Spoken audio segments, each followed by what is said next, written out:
ಎಲ್ಲರಿಗೂ ನಮಸ್ಕಾರ. ಥಟ್ ಅಂತ ಹೇಳಿ ಕ್ವಿಜ್ ಕಾರ್ಯಕ್ರಮಕ್ಕೆ ತಮಗೆಲ್ಲ ಸ್ವಾಗತ. ಭಾರತದಲ್ಲಿ ಮಾತ್ರವಲ್ಲ, ಜಗತ್ತಿನ ಎಲ್ಲ ದೇಶಗಳಲ್ಲಿ, ಎಲ್ಲ ಸಂಸ್ಕೃತಿಗಳಲ್ಲಿ, ಎಲ್ಲ ಕಾಲದಲ್ಲಿ ಗಂಡು ಹೆಣ್ಣು ಸರಿ ಸಮಾನವಾಗಿ ಇದ್ದದ್ದು ಅಪರೂಪ. ನಮ್ಮ ದೇಶದಲ್ಲಂತೂ ಗಂಡು ಹೆಣ್ಣಿನ ಸ್ಥಾನಮಾನ ಏನು ಅನ್ನೋದು ನಮಗೆ ಗೊತ್ತಿದೆ. ಸ್ವಲ್ಪ ಮಟ್ಟಿಗೆ ನಾವು ಸುಧಾರಿಸಿದ್ದೇವೆ. ಇಡೀ ಭಾರತದಲ್ಲೇ ಮಹಿಳೆಯರಿಗೆ ಮತದಾನದ ಹಕ್ಕನ್ನು ಕೊಟ್ಟವರು ನಮ್ಮ ಮೈಸೂರು ಸಂಸ್ಥಾನದವರು. ಆದರೆ ಅಮೆರಿಕ ಮತ್ತು ಯುರೋಪ್ ಖಂಡದಲ್ಲಿ ಮಹಿಳೆಯರಿಗೆ ಮತದಾನದ ಅವಕಾಶ ಇರಲಿಲ್ಲ. ಒಟ್ಟಲ್ಲಿ ಹೆಣ್ಣನ್ನು ದ್ವಿತೀಯ ದರ್ಜೆಯ ಪ್ರಜೆಯನ್ನಾಗೇ ನೋಡಿಕೊಂಡು ಬಂದಿದ್ದಾರೆ. ಈ ಒಂದು ಹಿನ್ನೆಲೆಯಲ್ಲಿ ನಮ್ಮ ಬುಡಕಟ್ಟು ಜನ ಹೇಗೆ ಹೆಣ್ಣು ಮಕ್ಕಳನ್ನು ಅವರು ಪಾಲಿಸಿಕೊಂಡು ಬಂದಿದ್ದಾರೆ ಅನ್ನೋ ವಿಚಾರ ಬಹಳ ಕುತೂಹಲಕರವಾದದ್ದು. ಸಂಸ್ಕೃತಿ ಮಹಿಳಾ ಮಾಲಿಕೆ ಎನ್ನುವ ಒಂದು ಹೊಸ ಮಾಲಿಕೆ ಆರಂಭವಾಗಿದೆ. ಕರ್ನಾಟಕ ಸಾಹಿತ್ಯ ಅಕಾಡೆಮಿ ಇದನ್ನು ಆರಂಭಿಸಿದೆ. ಮೊಗೇರ ಸಂಸ್ಕೃತಿಯ ಮಹಿಳೆ, ಮನ್ಸರ ಸಂಸ್ಕೃತಿಯಲ್ಲಿ ಮಹಿಳೆ, ಬಿಲ್ಲವ ಮತ್ತು ತೀಯ ಸಂಸ್ಕೃತಿಯಲ್ಲಿ ಮಹಿಳೆ, ಪರವ ಸಂಸ್ಕೃತಿಯಲ್ಲಿ ಮಹಿಳೆ, ನಲ್ಕೆ ಯಾನೆ ಪಾಣಾರ ಸಂಸ್ಕೃತಿಯಲ್ಲಿ ಮಹಿಳೆ ಹಾಗೂ ಕೋಟೆ ಜನಾಂಗದಲ್ಲಿ ಮಹಿಳೆ. ವಿಶೇಷವಾಗಿ ಕರಾವಳಿ ಪ್ರದೇಶದಲ್ಲಿ ಯಾರು ಇದ್ದಾರೆ, ಆ ಬುಡಕಟ್ಟಿನ ಜನರ ಬದುಕಲ್ಲಿ ಮಹಿಳೆಯ ಸ್ಥಾನಮಾನ ಏನಿದೆ ಅನ್ನೋದನ್ನು ಹುಡುಕುವ ಪ್ರಯತ್ನ ನಡೆದಿದೆ. ಮೊದಲು ಇವರು ಭೌಗೋಳಿಕವಾಗಿ ಯಾವ ಪ್ರದೇಶದಲ್ಲಿ ಇದ್ದವರು, ಇಲ್ಲಿನ ಮೂಲವಾಸಿಗಳ, ಹೊರಗಿನಿಂದ ಬಂದವರ ಎನ್ನುವುದರ ಬಗ್ಗೆ ಮಾತುಕತೆ ಆಡಿ, ಆನಂತರ ಅಲ್ಲಿರ್ತಕ್ಕಂಥ ಐತಿಹ್ಯಗಳು, ದಂತಕಥೆಗಳು. ಯಾಕಂದರೆ ಒಂದು ಹವ್ಯಾಸ ಉಂಟು, ನಾವು ರಾಮನಿಗೆ ಸೇರಿದವರು, ಶಿವನಿಗೆ ಸೇರಿದವರು, ವಿಷ್ಣುವಿಗೆ ಸೇರಿದವರು ಅಥವಾ ಮಯೂರವರ್ಮನ ವಂಶಜರು, ಹೀಗೆ ಹೇಳ್ಕೊಳ್ಳೋ ಒಂದು ಪದ್ಧತಿ ಉಂಟು. ಆ ಒಂದು ಕಥೆಯನ್ನು ಹೇಳಿ ಅವರು ಈಗ ಯಾವ ಯಾವ ಪ್ರದೇಶಗಳಲ್ಲಿ ವ್ಯಾಪಿಸಿದ್ದಾರೆ ಅಂತ ಹೇಳಿ, ಆ ಕುಟುಂಬದ ಯಜಮಾನ ಯಾರು, ಯಜಮಾನನ ಯಜಮಾನತಿಯ ಅನ್ನೋ ಪ್ರಶ್ನೆ ಬರುತ್ತೆ. ಮಾತೃಪ್ರಧಾನ ಸಂಸ್ಕೃತಿ ಇರುವಂಥ ಬುಡಕಟ್ಟುಗಳು ನಮ್ಮಲ್ಲಿ ಸಾಕಷ್ಟು ಉಂಟು. ವಿಶೇಷವಾಗಿ ಹೆಣ್ಣು ಮಕ್ಕಳಿಗೆ ಸಂಬಂಧಪಟ್ಟ ಹಾಗೆ ಮೈ ನೆರೆಯುವುದು ಎಂದರೆ ಏನು, ಆ ಸಂದರ್ಭದಲ್ಲಿ ಏನೆಲ್ಲ ವಿಧಿವಿಧಾನಗಳನ್ನು ಅನುಸರಿಸ್ತಾರೆ ಅವರು. ನೀರು ಪಾವುನಿ ಅಂತ ಒಂದು ವಿಧಿ ಮಾಡ್ತಾರೆ. ಮೊದಲ ನೀರನ್ನು ಸ್ನಾನವನ್ನು ಮಾಡೋದು. ಕರಪತ್ತಾವುನಿ ಅಂತ ಅಂದರೆ ಆಕೆ ಅಡುಗೆಯನ್ನು ಮಾಡಬಲ್ಲಳ ಅನ್ನೋದನ್ನು ತಿಳ್ಕೊಳ್ಳಿಕ್ಕೆ ನೀಡುವಂಥ ತರಬೇತಿ ಇತ್ಯಾದಿ. ಮದ್ಮಲೆ ಮರ್ದ್ ಅಂತ ಹೇಳ್ತಂದರೆ ವಿಶೇಷವಾದ ಆಹಾರ ಪದಾರ್ಥಗಳನ್ನು ತಯಾರಿಸುವ ಸಾಮರ್ಥ್ಯವನ್ನು ಆಕೆಗೆ ಬರುವ ಹಾಗೆ ಒಂದು ತರಬೇತಿಯನ್ನು ಕೊಡೋದು. ಮದುವೆ ಅನ್ನೋದು ಹೇಗೆ ನಡೆಯುತ್ತೆ, ಬಿಲ್ಲವರಲ್ಲಿ ಈ ಬಳಿಗಳು ಅಂತ ಹೇಳ್ತಾರೆ, ತೀಯರಲ್ಲಿ ಬಳಿಗಳು ಅಂದರೆ ಗುಂಪುಗಳು ಅವರಲ್ಲೇ ಇರುತ್ತೆ. ಇಲ್ಲಿ ಬಿಲ್ಲವರಲ್ಲಿ ತೀಯರಲ್ಲಿ ಏನು ವ್ಯತ್ಯಾಸ ಅಂದರೆ, ಬಿಲ್ಲವರ ಬಳಿಗಳು 8 ಇದೆಯಂತೆ. ಅಂಚನ್, ಅಮೀನ್, ಕೋಟ್ಯಾನ್, ಸಾಲಿಯಾನ್, ಸನಿಲ್, ಸುವರ್ಣ, ಬಂಗೇರ, ಕರ್ಕೇರ ಇವರೆಲ್ಲ ತಮ್ಮ ಹೆಸರಿನ ಮುಂದೆ ಬರ್ಕೋತಾರೆ. ವಸಂತ ಬಂಗೇರ ಕೇಳಿದ್ದೇವೆ ನಾವು ಹೆಸರನ್ನು. ಆದರೆ ತೀಯರು ಮಾತ್ರ ನೆಲ್ಲಿಕತಿಯ, ಪಡಾಂಕುಡಿಯ, ತೇನಕುಡಿಯ, ಬಾತಿಯ, ಕಾರಕತಿಯ, ನಾಂಗುಡಿಯ, ಪುಲ್ಲಂ ಚುಟ್ಟಿ, ಪೈಂಬಕುರಿಯ, ಹೀಗೆ 8 ಉಂಟು ಅವರಲ್ಲಿ, 8 ಗುಂಪುಗಳು. ಆದರೆ ತಮ್ಮ ಹೆಸರಿನ ಮುಂದೆ ಇದನ್ನು ಹಾಕೊಳ್ಳೋದಿಲ್ಲ.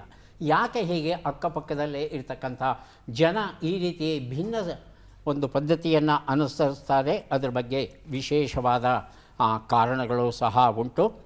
ಮದುವೆ ಅನ್ನೋದು ಹೇಗೆ ನಡೆಯುತ್ತೆ, ಪ್ರಸ್ತ ಎನ್ನುವುದು ಹೇಗೆ ನಡೆಯುತ್ತೆ, ಸೀಮಂತ ಮತ್ತು ಬಾಣಂತತನ ಹೇಗೆ ನಡೆಯುತ್ತೆ, ಶವ ಸಂಸ್ಕಾರ ಏನು, ಹೀಗೆ ಅವರ ಬದುಕಿನ ಬಗ್ಗೆ ವಿಶೇಷವಾಗಿ ಅವರಲ್ಲಿ ಇರ್ತಕ್ಕಂಥ ಒಂದು ಗಾಯನ ಪದ್ಧತಿ, ಪಾಡ್ದನಗಳು ಅಂತ ನಾವೇನು ಕರಿತೇವೆ, ಅದು ಹೇಗಿದೆ, ಆ ಪಾಡ್ದನಗಳ ಸಮೇತ ಮಾಹಿತಿಯನ್ನು ಕೊಡ್ತಾರೆ.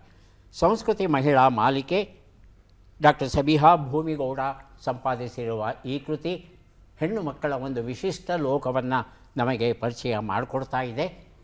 ಈ ಒಂದು ಮಾಲಿಕೆಯಲ್ಲಿ ಕರ್ನಾಟಕದ ಎಲ್ಲ ಮಹಿಳೆಯರ ಒಂದು ಒಳನೋಟ ನಮಗೆ ದೊರೆಯಲಿ ಅಂತ ಭಾವಿಸೋಣ. ಕಾರ್ಯಕ್ರಮವನ್ನು ಆರಂಭಿಸ್ತಾ ಇದ್ದೇವೆ. ಸ್ಪರ್ಧಿಗಳ ಪರಿಚಯ. ಮೊದಲ ಸ್ಪರ್ಧಿ. ನಮಸ್ಕಾರ, ನನ್ನ ಹೆಸರು ಸಂಜೀವ್ ಕುಲಕರ್ಣಿ ಅಂತ. ನಾನು ಮೂಲತಃ ಬಿಜಾಪುರದವನು. ವೃತ್ತಿಯಲ್ಲಿ ವೈದ್ಯಕೀಯ ಪ್ರತಿನಿಧಿಯಾಗಿ ಕೆಲಸ ಮಾಡ್ತಿದ್ದೇನೆ. ಪ್ರವೃತ್ತಿಯಲ್ಲಿ ನಾನು ರಂಗಭೂಮಿ ಕಲಾವಿದ. ಸಂಜೀವ್ ಕುಲಕರ್ಣಿ ಅವರಿಗೆ ಸ್ವಾಗತವನ್ನು ಕೋರ್ತಾ ಇದ್ದೇವೆ. ಮುಂದಿನ ಸ್ಪರ್ಧಿ. ನಮಸ್ಕಾರ, ನನ್ನ ಹೆಸರು ಅಶ್ವಿನಿ ಓಂಕಾರ್ ಅಂತ. ನಾನು ಮೂಲತಃ ಗುಲ್ಬರ್ಗಾ ಜಿಲ್ಲೆಯವಳು. ನನ್ನ ಹವ್ಯಾಸಗಳು ಚಿತ್ರಕಲೆ ಮತ್ತು ಅಂಧ ಮಕ್ಕಳಿಗೆ ಪಾಠಗಳನ್ನು ರೆಕಾರ್ಡ್ ಮಾಡಿಕೊಡುವುದು ಮತ್ತು ಅವರ ಪರೀಕ್ಷೆಯನ್ನು ಬರೆಯೋದು ನನ್ನ ಹವ್ಯಾಸ. ಬಹಳ ಒಳ್ಳೆ ಕೆಲಸ ಮಾಡ್ತಾ ಇದ್ದೀರಿ ಅಶ್ವಿನಿ ಅವರೇ. ಕಾರ್ಯಕ್ರಮಕ್ಕೆ ಸ್ವಾಗತವನ್ನು ಕೋರ್ತಾ ಇದ್ದೇವೆ ತಮಗೆ. ನಮ್ಮ ಮೂರನೆಯ ಸ್ಪರ್ಧಿ. ನಮಸ್ಕಾರ, ನನ್ನ ಹೆಸರು ಚೇತನ್ ಅಂದ್ಬಿಟ್ಟು. ನಾನು ಮೂಲತಃ ಮಂಡ್ಯ ಮತ್ತು ಶಿವರ ಗ್ರಾಮ. ನಾನು ಇಲ್ಲಿ ಮರ್ಸಿಡೀಸ್ ಬೆನ್ಸ್ ಕಂಪನಿಯಲ್ಲಿ ಕೆಲಸ ಮಾಡ್ತಾ ಇರೋದು. ನನ್ನ ಅಭ್ಯಾಸಗಳು ಕ್ರಿಕೆಟ್ ಮತ್ತು ಬ್ಯಾಡ್ಮಿಂಟನ್ ಆಡುವುದು, ಹಾಗೆ ಫ್ರೀ ಟೈಮಲ್ಲಿ ಮೂವೀಸ್ಗಳನ್ನ ನೋಡ್ತಾರೆ. ಚೇತನ್ ಅವರಿಗೆ ಸ್ವಾಗತವನ್ನು ಕೋರ್ತಾ ಇದ್ದೇವೆ. ಮೂವರು ಸಿದ್ಧವಾಗಿದ್ದರೆ ಕಾರ್ಯಕ್ರಮ ಆರಂಭಿಸೋಣ. ಮೊದಲಿಗೆ ನಿಯಮಗಳನ್ನು ಒಮ್ಮೆ ನೋಡಿಬಿಡೋಣ. ಒಟ್ಟು 10 ಪ್ರಶ್ನೆಗಳು. ಮೊದಲು ಬಜರ್ ಒತ್ತಿದವರಿಗೆ ಉತ್ತರ ನೀಡುವ ಅವಕಾಶ. ಪ್ರತಿ ಸರಿ ಉತ್ತರಕ್ಕೆ ಒಂದು ಪುಸ್ತಕ ಬಹುಮಾನ. ಆಯ್ಕೆಗಳು ಬರುವ ಮೊದಲೇ ಬಜರ್ ಒತ್ತಿ ಸರಿ ಉತ್ತರ ನೀಡಿದರೆ 2 ಪುಸ್ತಕ ಬಹುಮಾನ. 100 ಅಂಕ ಗಳಿಸಿದವರಿಗೆ ಒಂದು ಪುಸ್ತಕ ವಿಶೇಷ ಬಹುಮಾನ. ನಕಾರಾತ್ಮಕ ತಂತ್ರಗಳಿಗೆ ಅವಕಾಶವಿಲ್ಲ. ಕಾರ್ಯಕ್ರಮದ ಮೊದಲ ಪುಸ್ತಕ, ಮೊದಲ ಪ್ರಶ್ನೆಯನ್ನು ಈಗ ನೋಡೋಣ. ಬೆಟ್ಟದ ಜೀವ, ಡಾಕ್ಟರ್ ಕೆ ಶಿವರಾಮ ಕಾರಂತ ಬರೆದ ಕನ್ನಡ ಕಾದಂಬರಿ. ಮೊದಲ ಪ್ರಶ್ನೆ ಈಗ ಬಂತು. ಇಂದಿಗೂ ಮುದ್ರಣವಾಗುತ್ತಿರುವ ಜಗತ್ತಿನ ಅತ್ಯಂತ ಹಳೆಯ ಇಂಗ್ಲಿಷ್ ಪತ್ರಿಕೆ ಯಾವುದು? ಆಯ್ಕೆಗಳನ್ನು ನೋಡೋಣ. The London Times, the New York Times. ಬಜರುತ್ತಿದ್ದಾರೆ ಚೇತನ್. ದ ಲಂಡನ್ ಟೈಮ್ಸ್ ಆಯ್ಕೆ 1. ಆಯ್ಕೆ 3 ದ ಲಂಡನ್ ಗೆಜೆಟ್. ಆಯ್ಕೆ 4 ದ ಗಾರ್ಡಿಯನ್. ಎರಡನೇದಾಗಿ ಬಜರುತ್ತಿದ್ದಾರೆ ಅಶ್ವಿನಿ. The London Times. ಆಯ್ಕೆ 1. ಉತ್ತರವನ್ನು ನೋಡೋಣ. ದ ಲಂಡನ್ ಗೆಜೆಟ್ ಅನ್ನೋದು ಸರಿಯಾದ ಉತ್ತರ ಆಗಿತ್ತು. ನವೆಂಬರ್ 7, 1665ರಲ್ಲಿ ಮೊದಲ ಬಾರಿಗೆ ಪ್ರಕಟವಾಗುತ್ತೆ. ಅಂದಿನಿಂದ ಇಂದಿನವರೆಗೆ ಈ ಒಂದು ಪತ್ರಿಕೆ ನಿರಂತರವಾಗಿ ಪ್ರಕಟವಾಗ್ತಾನೇ ಇದೆ. ಮೊದಲು ಇದನ್ನು ಆಕ್ಸ್ಫರ್ಡ್ ಗೆಜೆಟ್ ಅಂತ ಕರೀತಾ ಇದ್ದರು.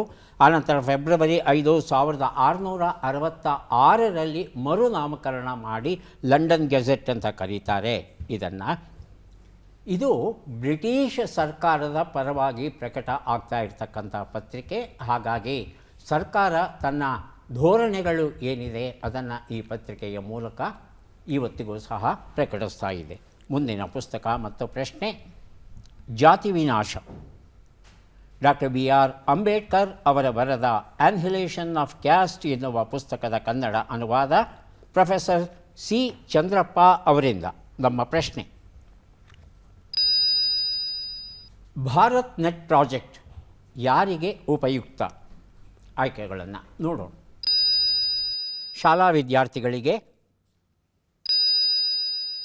ಗ್ರಾಮ ಪಂಚಾಯಿತಿಗಳಿಗೆ, ಮಿಲಿಟರಿ ಸೇವೆಗಳಿಗೆ, ನಗರವಾಸಿಗಳಿಗೆ. ಮೊದಲಿಗೆ ಬಜರುತ್ತಿದ್ದಾರೆ ಸಂಜೀವ್ ಕುಲಕರ್ಣಿ, ಆನಂತರ ಗ್ರಾಮ ಪಂಚಾಯಿತಿಗಳಿಗೆ. ಎರಡನೇದು ಗ್ರಾಮ ಪಂಚಾಯಿತಿಗಳಿಗೆ. ಹೇಳಿ ಚೇತನ್. ಶಾಲಾ ವಿದ್ಯಾರ್ಥಿಗಳಿಗೆ. ಶಾಲಾ ವಿದ್ಯಾರ್ಥಿಗಳಿಗೆ. ಉತ್ತರವನ್ನು ನೋಡೋಣ. ಗ್ರಾಮ ಪಂಚಾಯಿತಿಗಳಿಗೆ ಉತ್ತರ ಸರಿಯಾಗಿದೆ. ಜಾತಿ ವಿನಾಶ ಎನ್ನುವ ಈ ಕೃತಿಯನ್ನು ಸಂಜೀವ್ ಕುಲಕರ್ಣಿ ಅವರಿಗೆ ಕೊಟ್ಟಿದ್ದೇವೆ.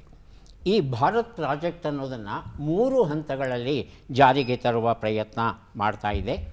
ಮೊದಲ ಹಂತದಲ್ಲಿ ಸುಮಾರು 1,00,000 ಗ್ರಾಮ ಪಂಚಾಯಿತಿಗಳಿಗೆ ಇವರು ಅಂತರ್ಜಾಲ ಸಂಪರ್ಕವನ್ನು, ವಿಶೇಷವಾಗಿ 5G ಸಂಪರ್ಕವನ್ನು ನೀಡಿದ್ದಾರೆ. ಈಗ 2ನೇ ಹಂತ ಅಸ್ತಿತ್ವದಲ್ಲಿ ಇದೆ. ಈ 2ನೇ ಹಂತದಲ್ಲಿ 1.5 ಲಕ್ಷ ಗ್ರಾಮ ಪಂಚಾಯಿತಿಗಳಿಗೆ ಈ ಅಂತರ್ಜಾಲ ಸೇವೆಯನ್ನು, ಬ್ರಾಡ್ಬ್ಯಾಂಡ್ ಸೇವೆಯನ್ನು ಒದಗಿಸುವ ಯೋಚನೆ ಹಾಕ್ಕೊಂಡಿದ್ದಾರೆ. ಬ್ರಾಡ್ಬ್ಯಾಂಡ್ ಸೇವೆ ದೊರೆತ ಕೂಡಲೇ ಆ ಗ್ರಾಮದ ಪಂಚಾಯಿತಿಯ ವ್ಯಾಪ್ತಿಯಲ್ಲಿ ಬರುವಂಥ ಎಲ್ಲ ಹಳ್ಳಿಗಳು ಮತ್ತು ಎಲ್ಲ ಜನರೂ ಸಹ ಇಂಟರ್ನೆಟ್ಟನ್ನು ಬಳಸಬಹುದು, ಕೇಬಲ್ನ ಬಳಸಬಹುದು, ಮೊಬೈಲ್, ಟೆಲಿವಿಷನ್ ಇವುಗಳ ಜೊತೆಯಲ್ಲಿ ಹೆಲ್ತ್ ಅಂತ ನಾವು ಏನು ಕರಿತೇವೆ, ಆರೋಗ್ಯಕ್ಕೆ ಸಂಬಂಧಪಟ್ಟಂಥ ಮಾಹಿತಿ, ಶಿಕ್ಷಣಕ್ಕೆ ಸಂಬಂಧಪಟ್ಟಂಥ ಮಾಹಿತಿ, ಹಾಗೆಯೇ ಗವರ್ನೆನ್ಸ್, ಸರ್ಕಾರದ ಜೊತೆ ಏನೇ ವ್ಯವಹಾರ ನಡೆಸಬೇಕಾದರೂ ಸಹ ಈಗ ಈ ಅಂತರ್ಜಾಲದ ಮೂಲಕವೇ ನಡೀಬೇಕಾಗಿದೆಯಂತೆ. 5G ಇಡೀ ರಾಷ್ಟ್ರದಲ್ಲಿ ವ್ಯಾಪಿಸುತ್ತೆ ಅನ್ನೋದು ನಮ್ಮ ದೇಶ ಯಾವ ಪ್ರಗತಿಯಲ್ಲಿ ಮುಂದೆ ಸಾಗ್ತಾ ಇದೆ, ಅದರ ವೇಗ ಏನು ಅನ್ನೋದನ್ನು ಕಲ್ಪಿಸ್ಕೋಬಹುದು. ಡಾಕ್ಟರ್ ನಾ ಸೋಮೇಶ್ವರ ಬರೆದ ಆರೋಗ್ಯ ಸಂಹಿತೆ ಎನ್ನುವ ಸ್ವಸ್ಥ ಜೀವನಕ್ಕೆ ಸರಳ ಕೈಪಿಡಿಯ ಪುಸ್ತಕ ನಮ್ಮ ಪ್ರಶ್ನೆ. ಡಾರ್ಕ್ ಆಕ್ಸಿಜನ್ನನ್ನು ಎಲ್ಲಿ ಪತ್ತೆ ಹಚ್ಚಲಾಗಿದೆ? ಆಯ್ಕೆಗಳನ್ನು ನೋಡೋಣ. ಸಾಗರ ತಳ, ಬಾಹ್ಯಾಕಾಶ, ಹಿಮಾಲಯದ ಶಿಖರ. ಮೊದಲಿಗೆ ಬರೆದಿದ್ದಾರೆ ಚೇತನ್, ಆನಂತರ ಅಶ್ವಿನಿ, ಓಂಕಾರ್. ಬಾಹ್ಯಾಕಾಶ. ಬಾಹ್ಯಾಕಾಶ ಆಯ್ಕೆ 2. ಅಶ್ವಿನಿ? ಸಾಗರ ತಳ. ಸಾಗರ ತಳ ಆಯ್ಕೆ 1. ಉತ್ತರವನ್ನು ನೋಡೋಣ. ಸಾಗರ ತಳ ಸರಿಯಾದ ಉತ್ತರ. ಆರೋಗ್ಯ ಸಂಹಿತೆ ಈ ಒಂದು ಪುಸ್ತಕವನ್ನು ಅಶ್ವಿನಿ ಓಂಕಾರ್ ಅವರಿಗೆ ಕೊಟ್ಟಿದ್ದೆ. ಶಾಂತ ಮಹಾಸಾಗರದಲ್ಲಿ ಹವಾಯಿ ಮತ್ತು ಮೆಕ್ಸಿಕೋ ಮಧ್ಯದಲ್ಲಿ ಒಂದು ಪ್ರದೇಶ ಇದೆ.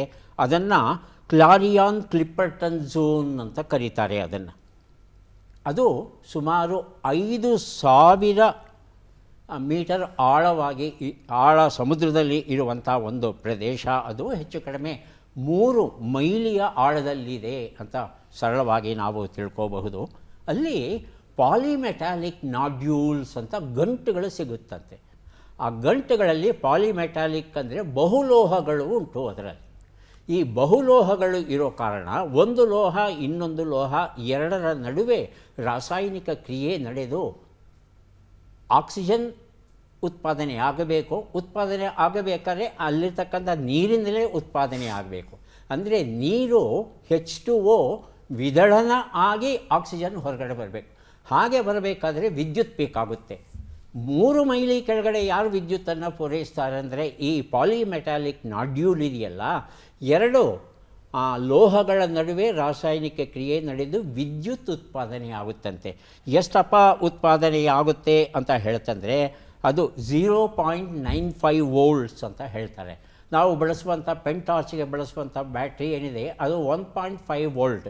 ಇಲ್ಲಿ 0.95 ವೋಲ್ಟ್ ಉತ್ಪಾದನೆ ಆಗೋ ಕಾರಣ ಅಷ್ಟು ವಿದ್ಯುತ್ ಶಕ್ತಿ ನೀರನ್ನು ವಿಭಜಿಸಬಲ್ಲದಂತೆ. ಹಾಗಾಗಿ ಅಲ್ಲಿ ಈ ಆಕ್ಸಿಜನ್ ಬರ್ತಾಯಿದೆ. ಬರಲಿ ಬಿಡಿ, ಅದನ್ನು ಕಟ್ಕೊಂಡು ನಮಗೇನಾಗಬೇಕು ಅಂತ ಹೇಳಬಹುದು. ಇಲ್ಲಿಯವರೆಗೆ ನಮ್ಮ ತಿಳುವಳಿಕೆ ಇದ್ದದ್ದು ಏನು ಅಂದರೆ ಆಕ್ಸಿಜನ್ ಕೇವಲ ಸಸ್ಯಗಳಿಂದ ಮಾತ್ರ ಬರುತ್ತೆ. ಕಾರ್ಬನ್ ಡೈಆಕ್ಸೈಡನ್ನು ಹೀರಿಕೊಂಡು ದ್ಯುತಿ ಸಂಶ್ಲೇಷಣೆಯ ಮೂಲಕ ಆಹಾರವನ್ನು ತಯಾರಿಸಿ ಆಕ್ಸಿಜನ್ನನ್ನು ಒಂದು ಉಪ ಉತ್ಪನ್ನವಾಗಿ ಬಿಡುಗಡೆ ಮಾಡ್ತಾ ಇರೋ ಕಾರಣ ನಾವೆಲ್ಲ ಉಸಿರಾಡ್ತಾ ಇದ್ದೇವೆ ಅಂತ ಭಾವಿಸಿದ್ವಿ. ಗಿಡಗಳಲ್ಲದೆ ಬೇರೆ ಮೂಲದಿಂದಲೂ ಆಕ್ಸಿಜನ್ ಉತ್ಪಾದನೆ ಆಗುತ್ತೆ ಅನ್ನೋದು ಈಗ ನಮಗೆ ಗೊತ್ತಾಗಿದೆ. ಅರ್ಥಪೂರ್ಣ ಗಾದೆಗಳು RDG ಬರೆದಿರುವಂಥದ್ದು. ಪ್ರಶ್ನೆ: ಕರ್ಬಿ ಆಂಗ್ಲಾಂಗ್ ಜಿಂಜರ್ ವಿಶೇಷವಾದ ಶುಂಠಿ ಜಾಗತಿಕ ಸೂಚಕ ಸ್ಥಾನವನ್ನು ಪಡೆದಿದೆ. ಇದು ಯಾವ ರಾಜ್ಯಕ್ಕೆ ಸೇರಿದ್ದು ಅಂತ ತಿಳ್ಕೋಬೇಕಾಗಿದೆ. ಆಯ್ಕೆಗಳನ್ನು ನೋಡೋಣ. ಅರುಣಾಚಲ ಪ್ರದೇಶ, ಮೇಘಾಲಯ, ಮಣಿಪುರ, ಅಸ್ಸಾಂ. ಮೊದಲಿಗೆ ಸಂಜೀವ್ ಕುಲಕರ್ಣಿ, ಆನಂತರ ಅಶ್ವಿನಿ ಓಂಕಾರ್. ಮಣಿಪುರ್ ಆಯ್ಕೆ 3. ಅಶ್ವಿನಿ? ಅಸ್ಸಾಂ ಸರ್. ಅಸ್ಸಾಂ ಆಯ್ಕೆ 4. ಉತ್ತರವನ್ನು ನೋಡೋಣ. ಅಸ್ಸಾಂ ಉತ್ತರ ಸರಿಯಾಗಿದೆ. ಅರ್ಥಪೂರ್ಣ ಗಾದೆಗಳು ಎನ್ನುವ ಈ ಒಂದು ಪುಸ್ತಕವನ್ನು ಕೊಟ್ಟಿದ್ದೇನೆ ಅಶ್ವಿನಿ ಅವರಿಗೆ. ಶುಂಠಿ ನಮಗೆಲ್ಲ ಗೊತ್ತಿರೋ ಹಾಗೆ ಬಹಳ ಮುಖ್ಯವಾದ ಒಂದು ಅಡುಗೆ ಮನೆಯ ವಸ್ತು. ನಾವು ಬಳಸ್ತಾನೇ ಇರ್ತೇವೆ. ಸಂಬಾರ ಪದಾರ್ಥಗಳಲ್ಲಿ ಪ್ರಮುಖ ಸ್ಥಾನ ಉಂಟು. ಶುಂಠಿಯನ್ನು ಅಡುಗೆಗೆ ಬಳಸುವ ಹಾಗೆ ಔಷಧಕ್ಕೂ ಬಳಸ್ತೇವೆ. ಹಾಗೆ ಅನೇಕ ಔದ್ಯೋಗಿಕ ಉಪಯೋಗಗಳು ಸಹ ಅವುಗಳಿಗೆ ಉಂಟು. ಬೇರೆ ಬೇರೆ ನಮೂನೆಯ ಶುಂಠಿಗಳು ಸಿಗುತ್ತೆ ನಮ್ಮ ದೇಶದಲ್ಲಿ. ಆದರೆ ಅಸ್ಸಾಮಲ್ಲಿ ಸಿಗುವಂಥ ಈ ಕರ್ಬಿ ಆಂಗ್ಲಾಂಗ್ ಅಂತಕ್ಕಂಥ ಈ ಶುಂಠಿ ಏನಿದೆ, ಇದಕ್ಕೆ ಬೇರೆ ಶುಂಠಿಗಳಿಗೆ ಹೋಲಿಸಿದ್ರೆ ಅತ್ಯಂತ ಹೆಚ್ಚಿನ ವಾಸನೆ ಉಂಟಂತೆ. ತೈಲದ ಅಂಶ ತುಂಬ ಇದೆಯಂತೆ. ಹಾಗೆಯೇ ವಿಪರೀತ ಖಾರ ಅಂತೆ. ಹಾಗಾಗಿ ಬ್ರಿಟನ್ನವರಿಗೆ ಇದು ಬಹಳ ಇಷ್ಟ ಆಗಿದೆ. 2015ರಿಂದ ಇದರ ರಫ್ತನ್ನು ಮಾಡ್ತಾ ಇದೆ. ಅಸ್ಸಾಂ ಇವತ್ತು ಸಾಕಷ್ಟು ಹಣವನ್ನು ಗಳಿಸ್ತಾ ಇದೆ. ಬ್ರಿಟನ್ನಲ್ಲಿ ಇದನ್ನು ಅಡುಗೆಗೆ ವಿಶೇಷವಾಗಿ ಬಳಸ್ತಾರೆ.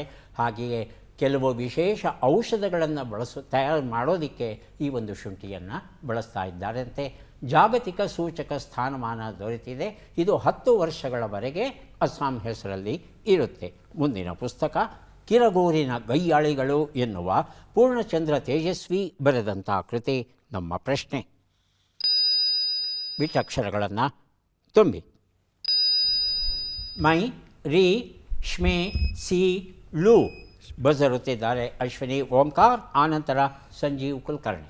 ಮೈಸೂರಿನ ರೇಷ್ಮೆ ಸೀರೆಗಳು. ಮೈಸೂರಿನ ರೇಷ್ಮೆ ಸೀರೆಗಳು ಅಂತಿದ್ದಾರೆ. ಹೌದಾ ಸಂಜೀವ್ ಕುಲಕರ್ಣಿ? ಸರ್ ಅದೇ ಮೈಸೂರಿನ ರೇಷ್ಮೆ ಸೀರೆಗಳು ಸರಿಯಾಗಿದೆ. ಉತ್ತರವನ್ನು ನೋಡು. ಮೈಸೂರಿನ ರೇಷ್ಮೆ ಸೀರೆಗಳು ಉತ್ತರ ಸರಿಯಾಗಿದೆ. ಕಿರಗೂರಿನ ಗಯ್ಯಾಳಿಗಳು ಎನ್ನುವ ಈ ಒಂದು ಪುಸ್ತಕವನ್ನು ಕೊಟ್ಟಿದ್ದೇನೆ. ಮೈಸೂರು ರೇಷ್ಮೆ ಸೀರೆಗಳು ಜಗತ್ಪ್ರಸಿದ್ಧವಾದದ್ದು. ಇವತ್ತಿಗೂ ಸಹ ಸೀರೆಗಳನ್ನು ಕೊಂಡ್ಕೋಬೇಕು ಅಂದರೆ ಕಾರ್ಖಾನೆಯ ಮುಂದೆ ಹೋಗಿ ಬೆಳಗಿನ ಜಾವದಲ್ಲೇ ಅಲ್ಲಿ ಸರತಿಯ ಸಾಲಲ್ಲಿ ನಿಲ್ಲಬೇಕಾಗುತ್ತೆ. ನಿಂತು ಸೀರೆಗಳನ್ನು ಕೊಂಡ್ಕೋಬೇಕಾಗುತ್ತೆ. ಅಷ್ಟು ಗುಣಮಟ್ಟ ಇದೆ. ಇಂತಹ ಈ ಒಂದು ಮೈಸೂರು ರೇಷ್ಮೆ ಸೀರೆಗಳ ಒಂದು ಕಾರ್ಖಾನೆ ಏನಿತ್ತು ಅದನ್ನು ಮುಚ್ಚಬೇಕು ಎನ್ನುವ ಒಂದು ಪ್ರಸ್ತಾಪ ಬಂದಿತ್ತು. ಹಾಗಾಗಿ ಮೈಸೂರು ಅರಸರಿಂದ ಹಿಡಿದು ಶ್ರೀ ಸಾಮಾನ್ಯನವರೆಗೆ ಎಲ್ಲರೂ ಸಹ ಪ್ರತಿಭಟಿಸಿದರು. ಇಲ್ಲ, ಮೈಸೂರು ರೇಷ್ಮೆ ಸೀರೆಗಳ ಗುಣಮಟ್ಟ ಚೆನ್ನಾಗಿದೆ, ನಾವು ಕೊಂಡ್ಕೋತೇವೆ, ದಯವಿಟ್ಟು ಮುಂದುವರಿಸಿ ಅಂತ ಹೇಳಿದರು. ಮುಂದುವರಿಸ್ತೇವೆ ಅನ್ನೋ ಭರವಸೆಯನ್ನು ಸರ್ಕಾರ ನೀಡಿದೆ. ಸಾಧನ ಸಂಚಯ, ಪ್ರಪ್ರಥಮ ಸಾಧಕಿಯರ ಯಶೋಗಾಥೆ. ಗೌರವ ಸಂಪಾದಕರು ಬಾವೆಂ ಶೇಷ, ಪ್ರಧಾನ ಸಂಪಾದಕರು ಡಾಕ್ಟರ್ ಗೀತಾ ಕೃಷ್ಣಮೂರ್ತಿ. ನಮ್ಮ ಪ್ರಶ್ನೆ, ಈ ಕೆಳಗಿನ ಲೆಕ್ಕಗಳನ್ನು ಪೂರ್ಣಗೊಳಿಸಿ ಉತ್ತರಗಳನ್ನೆಲ್ಲ ಕೂಡಿ ಅಂತಿಮ ಉತ್ತರವನ್ನು ನೀಡಿ. ಲೆಕ್ಕಗಳು ಈಗ ಬಂತು. 75 ಕೂಡು 33, 82 ಕಳೆ 45, 12 ಗುಣಿಸು 18, 117 ಭಾಗಿಸು 9.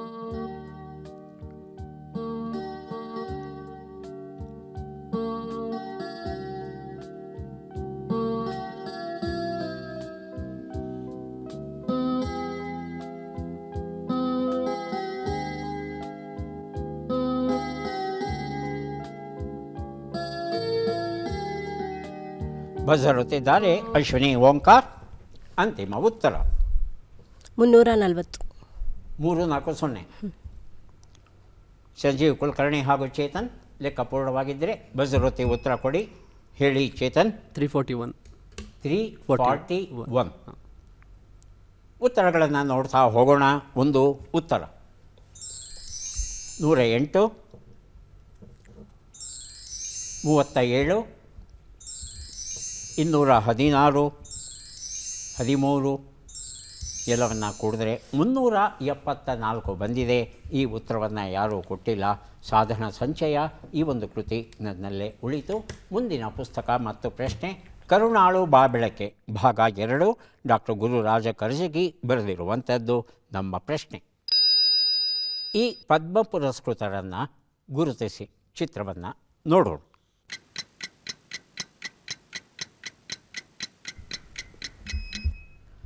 ಆಯ್ಕೆಗಳು ಬರೋದಕ್ಕೆ ಮೊದಲು ಅಶ್ವಿನಿ ಓಂಕಾರ್ ಬಜರುತ್ತಿದ್ದಾರೆ.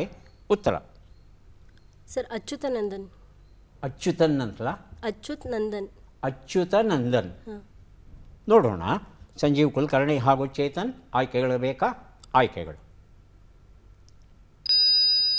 Bhagat Singh Koshyari, ಕಲ್ಲಿಪಟ್ಟಿ Ramaswamy Palaniswami, KT Thomas. ಎರಡನೇದಾಗಿ ಬಜರುತ್ತಿರೋದು ಚೇತನ್. KT Thomas. ಆಯ್ಕೆ 4 ಡಾಕ್ಟರ್ ನೋರಿ ದತ್ತಾತ್ರೇಯುಡು. ಉತ್ತರವನ್ನು ನೋಡೋಣವಾ? ಉತ್ತರವನ್ನು ನೋಡೋಣ. KT ಥಾಮಸ್ ಉತ್ತರ ಸರಿಯಾಗಿದೆ. ಕರುಣಾಳು ಬಾ ಬೆಳಕೆ ಈ ಒಂದು ಪುಸ್ತಕವನ್ನು ಚೇತನ್ ಅವರಿಗೆ ಕೊಟ್ಟಿದ್ದೇವೆ. KT ಥಾಮಸ್, ಕಲ್ಲುಪುರಕ್ಕಲ್ ಥಾಮಸ್ ಅಂತ ಇವರ ಪೂರ್ತಿ ಹೆಸರು. ಪದ್ಮಭೂಷಣ ಗೌರವವನ್ನು ನೀಡಿದೆ ನಮ್ಮ ಸರ್ಕಾರ. ಕೇರಳ ರಾಜ್ಯಕ್ಕೆ ಸೇರಿದವರು. ಸಾರ್ವಜನಿಕ ಸೇವೆಗಳಲ್ಲಿ ಈ ಪ್ರಶಸ್ತಿ ಬಂದಿದೆ. ಇವರು ಸರ್ವೋಚ್ಚ ನ್ಯಾಯಾಲಯದ ನ್ಯಾಯಾಧಿಪತಿಗಳಾಗಿ ಸೇವೆಯನ್ನು ಸಲ್ಲಿಸಿದ್ದಾರೆ. ವಿಶೇಷ ತೀರ್ಪುಗಳು ಇವರ ಹೆಸರಲ್ಲಿ ಉಂಟು.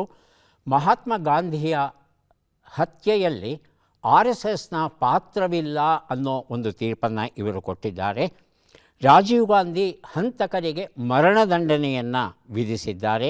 ಮುಲ್ಲ ಪೆರಿಯಾರ್ ಅಣೆಕಟ್ಟಿನ ಸುರಕ್ಷತೆಯ ಬಗ್ಗೆ ಏನು ಒಂದು ಗೊಂದಲ ಇತ್ತು, ಅದು ಸುರಕ್ಷಿತವಾಗಿದೆ ಎನ್ನುವ ತೀರ್ಪನ್ನೂ ಕೊಟ್ಟಿದ್ದಾರೆ.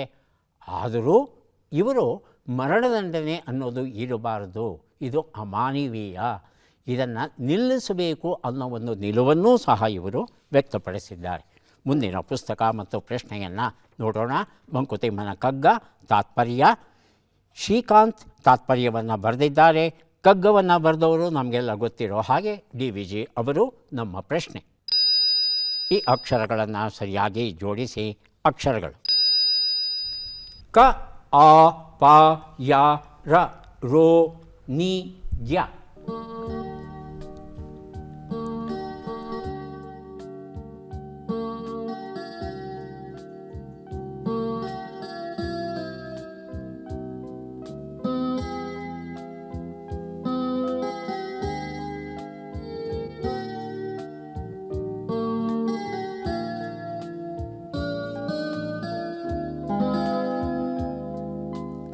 ಬಜರ್ ಒತ್ತಿದ್ದಾರೆ ಸಂಜೀವ್ ಕುಲಕರ್ಣಿ. ಕಷಾಯ ಆರೋಗ್ಯಕರ. ಶಾ ಎಲ್ಲಿದೆ? ಕಷಾಯ ಅನ್ನೋಕ್ಕೆ ಶಾ ಇದೆಯಾ? ನನಗಂತೂ ಕಾಣ್ತಾ ಇಲ್ಲ.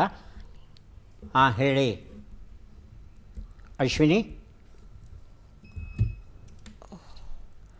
ಸರಿ, ಚೇತನ್ ಅವರನ್ನು ಕೇಳೋಣ. ಆರೋಗ್ಯ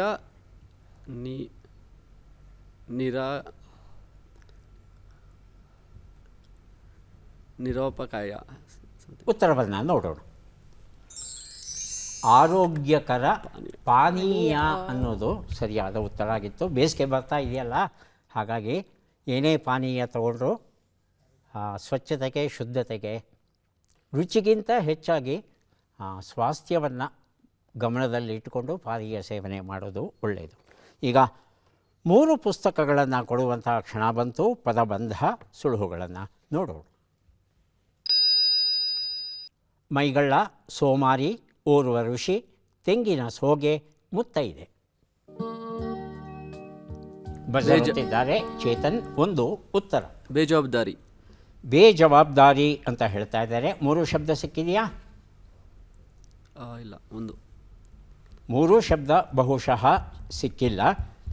ಹಾಗಾಗಿ ಸಂಜೀವ್ ಕುಲಕರ್ಣಿ ಮತ್ತು ಅಶ್ವಿನಿಯವರು ಪ್ರಯತ್ನಿಸಬಹುದು. ಮೊದಲನೇ ಶಬ್ದಕ್ಕೆ ಗೊತ್ತಿಲ್ಲ ಅಂತ ಹೇಳ್ತಂದರೆ ಮೊದಲನೇ ಶಬ್ದನ ಕೊಡ್ತೇನೆ, ನಂತರ ಮುಂದುವರಿಬಹುದು. ಮೊದಲನೇ ಶಬ್ದವನ್ನು ಕೊಡ್ತಾ ಇದ್ದೇನೆ ನಾನು, ಯಾರೂ ಬಜರ್ ಓದ್ತಾ ಇಲ್ಲ. ಒಂದು ಉತ್ತರ ಜಡಭರತ ಅಂತ ಹೇಳಿ. ಜಡಭರತ ಅಂತ ಒಬ್ಬ ಋಷಿಯೂ ಇದ್ದಾನೆ. ಬಹಳ ದೊಡ್ಡ ಕಥೆಗಳು ಉಂಟು ಆ ಋಷಿಗೆ ಸಂಬಂಧಪಟ್ಟ ಹಾಗೆ. 2 ಉತ್ತರ. ಯಾರು ಬೇಕಾದ್ರೂ ಬಜರ್ ಒತ್ತಿ ಉತ್ತರವನ್ನು ಕೊಡಿ. ತೆಂಗಿನ ಸೋಗೆ, ಮಧ್ಯದ ಅಕ್ಷರ ಡ.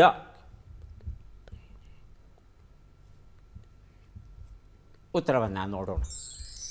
ಮಡಲು. 3 ಉತ್ತರ. ಮುತ್ತೈದೆ. ಹೇಳಿ. ಗರತಿ. ಗರತಿ. ಉತ್ತರವನ್ನು ನೋಡೋಣ. ಗರತಿ ಉತ್ತರ ಸರಿಯಾಗಿದೆ. ಇನ್ನೊಂದಿಷ್ಟು ಪ್ರಾಣೇಶ್ ರಾವ್ ಬರೆದಂಥ ಪುಸ್ತಕ ಸಂಜೀವ್ ಕುಲಕರ್ಣಿ ಅವರಿಗೆ ಕೊಟ್ಟಿದ್ದೇವೆ. ಕೊನೆಯ ಘಟ್ಟಕ್ಕೆ ಬಂದಿದ್ದೇವೆ. ಚಟ್ಪಟ್ ಚಿನ್ಕುರುಳಿ. 5 ಪ್ರಶ್ನೆಗಳು. ಮೊದಲ ಅವಕಾಶ ಬರ್ತಾ ಇದೆ. ಸಂಜೀವ್ ಕುಲಕರ್ಣಿ ಅವರಿಗೆ ಸಿದ್ಧವಾಗಿದ್ದೀರಾ? ಮೊದಲ ಪ್ರಶ್ನೆ. ಭರತವಾಕ್ಯ ಎಂಬ ನುಡಿಗಟ್ಟಿನ ಅರ್ಥವೇನು? ಕಡೆಯ ನುಡಿ, ತಮ್ಮನ ಮಾತು. ಕಡೆಯ ನುಡಿ. ಮುಂದಿನ ಪ್ರಶ್ನೆ. ಮನೆತನದ ಮುಖಂಡ ಎಂಬ ಅರ್ಥವನ್ನು ಕೊಡುವ ಶಬ್ದ ಯಾವುದು? ಕೂಟಸ್ಥ, ದೇಶಸ್ಥ? ದೇಶಸ್ಥ. ಮುಂದಿನ ಪ್ರಶ್ನೆ. ಕುಮಾರಧಾರ ನದಿಯ ದಡದಲ್ಲಿ ಯಾವ ಪುಣ್ಯಕ್ಷೇತ್ರವಿದೆ? ಘಾಟಿ ಸುಬ್ರಹ್ಮಣ್ಯ, ಕುಕ್ಕೆ ಸುಬ್ರಹ್ಮಣ್ಯ? ಕುಕ್ಕೆ ಸುಬ್ರಹ್ಮಣ್ಯ. ಕುಕ್ಕೆ ಸುಬ್ರಹ್ಮಣ್ಯ ಅಲ್ವಾ?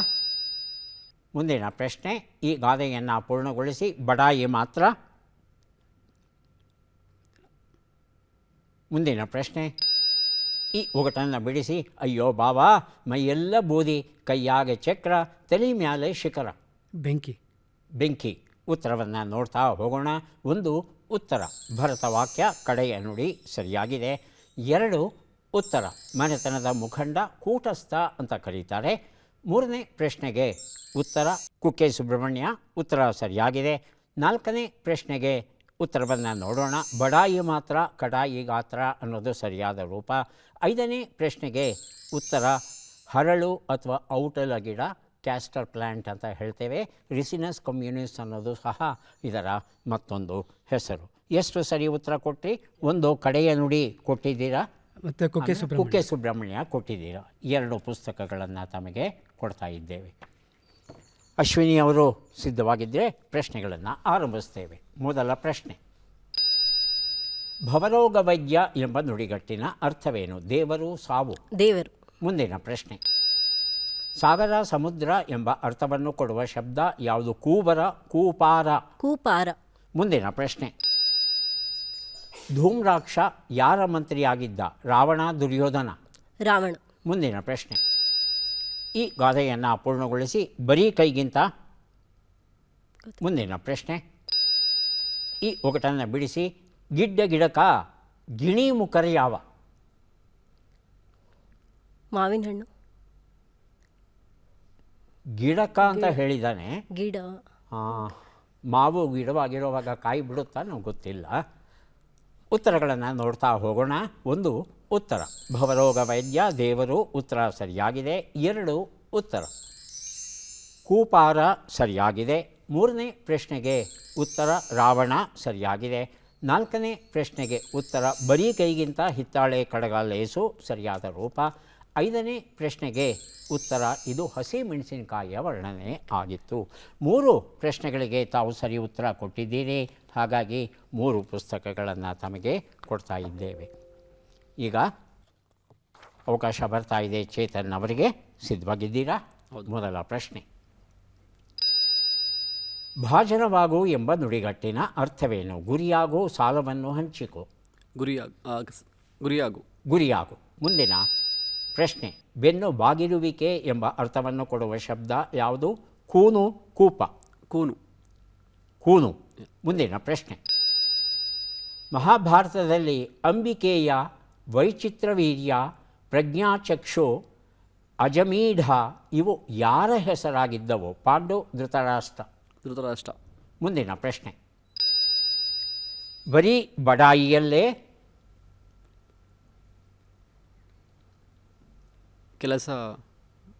ಕೆಲಸ ಮಾಡು. 5ನೇ ಪ್ರಶ್ನೆ, ಈ ಒಗಟನ್ನು ಬಿಡಿಸಿ. ಅಂಕುಡೊಂಕು ಸು, ಅದರ ತಮ್ಮ ಜಿ, ಕರಿಯ ಗುಳಿಗಿ ಮೇ.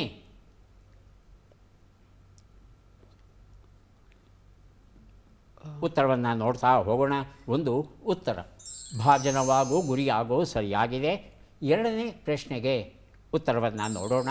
ಕೂನು ಸರಿಯಾಗಿದೆ. 3ನೇ ಪ್ರಶ್ನೆಗೆ ಉತ್ತರ ಧೃತರಾಷ್ಟ್ರ ಸರಿಯಾಗಿದೆ. 4ನೇ ಪ್ರಶ್ನೆಗೆ ಉತ್ತರ ಬರೀ ಬಡಾಯಿಯಲ್ಲೇ ಮುಗೀತು ಲಡಾಯಿ. ಜಗಳ ಆರಂಭಿಸ್ಬಿಟ್ಟಿದ್ದಾನೆ, ಬರೀ ಕೂಗಾಡ್ತಾ ಇದ್ದಾನೆ, ಮುಂದೆ ಹೆಜ್ಜೆ ಇಡ್ತಾ ಇಲ್ಲ. 5ನೇ ಪ್ರಶ್ನೆಗೆ ಉತ್ತರ ಇದು ಶುಂಠಿ ಅಥವಾ ಶುಂಠಿ, ಜೀರಿಗೆ, ಮೆಣಸು. 3 ಪ್ರಶ್ನೆಗಳಿಗೆ ತಾವು ಸರಿಯಾದ ಉತ್ತರ ಕೊಟ್ಟಿದ್ದೀರಿ. ಹಾಗಾಗಿ 3 ಪುಸ್ತಕಗಳನ್ನು ತಮಗೆ ಕೊಡ್ತಾ ಇದ್ದೇವೆ. ಯಾರಿಗೆ ಎಷ್ಟು ಪುಸ್ತಕಗಳು ಬಂದಿವೆ ಅದನ್ನು ನೋಡುವ ಕ್ಷಣ ಈಗ ಬಂತು. ಸಂಜೀವ್ ಕುಲಕರ್ಣಿ ಅವರಿಗೆ ದೊರೀತಾ ಇದೆ 4 ಪುಸ್ತಕಗಳನ್ನು ದಯವಿಟ್ಟು ಸ್ವೀಕರಿಸಿ. ಕಾರ್ಯಕ್ರಮದಲ್ಲಿ ಭಾಗಿಯಾಗಿದ್ದಕ್ಕೆ ತಮಗೆ ಧನ್ಯವಾದಗಳು.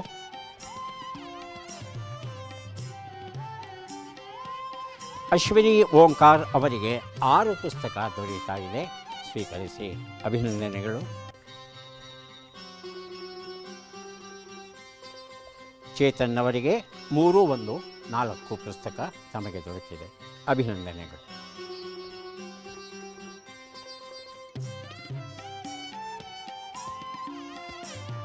ಮನುಷ್ಯನ ಮೂಳೆ ಏನಿದೆ ಅದು ಉಕ್ಕಿಗಿಂತ 5 ಪಟ್ಟು ಗಟ್ಟಿಯಾಗಿರುತ್ತೆ ಅನ್ನೋದನ್ನು ನಾವು ಮರೆಯಬಾರ್ದು. ಮತ್ತೆ ಭೇಟಿಯಾಗೋಣ. ನಮಸ್ಕಾರ.